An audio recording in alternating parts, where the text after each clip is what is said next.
Welcome to Masterclass with Jesus, where history meets humanity. This channel explores the teachings of Jesus of Nazareth, one of the most influential figures in world history. Born around 4 to 6 BCE in Bethlehem, Jesus was a Jewish preacher from Galilee, raised in the small village of Nazareth. Though details of his early life are sparse, his public ministry began around age 30. Jesus taught love of neighbor, compassion for the marginalized, and the coming of the kingdom of God. His message challenged both religious elites and Roman authority, emphasizing inner transformation over ritual. He gathered followers, performed healings, and taught in parables, short, powerful stories that conveyed spiritual truths. Around 30 CE, Jesus was arrested in Jerusalem, tried and crucified under the Roman governor Pontius Pilate, a common punishment for political dissenters.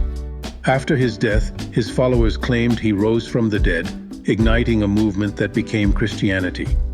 Whether you see him as prophet, Messiah, or revolutionary, the historical Jesus remains a profound force in shaping ethics, faith, and history.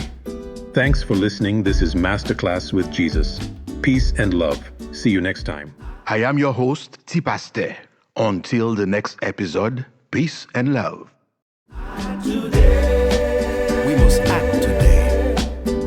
'Cause tomorrow might be too late. Tomorrow is too late. Children of the world, let's get together. Let's get together. Let's spread love throughout this world. Let's sing this song of Let's hope sing this song of hope. in perfect harmony.